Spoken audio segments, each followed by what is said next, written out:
শনিবার ছায়ানট মিলনায়তনে হয়ে গেল আবৃত্তি ও গানের যুগল সম্মিলন আমার মুক্তি আলোয় আলোয়।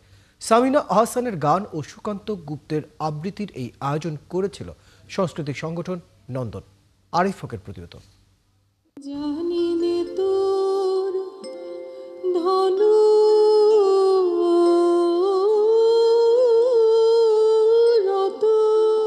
গান ও কবিতা আমাদের সংস্কৃতির অবিচ্ছেদ্য অংশ। গানে যেমন থাকে ছন্দের প্রভাব, তেমনি কবিতা থেকে তৈরি হয় অসাধারণ গান। এবার গান ও কবিতার যুগল সম্মিলন ঘটালো সাংস্কৃতিক সংগঠন নন্দন। সংগঠনটির ৮২তম আয়োজন আমার মুক্তি আলোয় আলোয়। অনুষ্ঠানে তৃতীয়বারের মতন যুগল সম্মিলন পরিবেশনা করেন আবৃত্তি শিল্পী সুকান্ত গুপ্ত।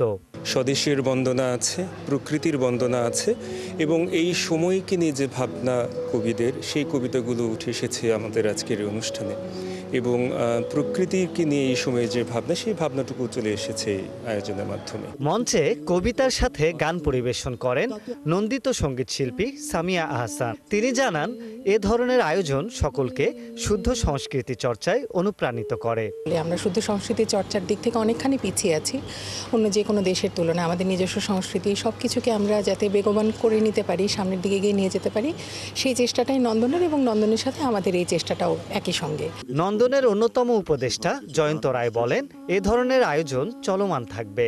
নন্দন অবশ্য বরাবরই শুধু গানই নয়, গানের সাথে গানের ভাব বর্ণনা করবার চেষ্টা করে।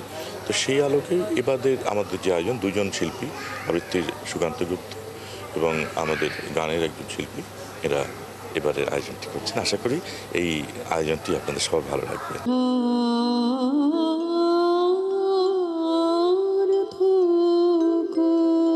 আরিফ হক, ৭১, ঢাকা।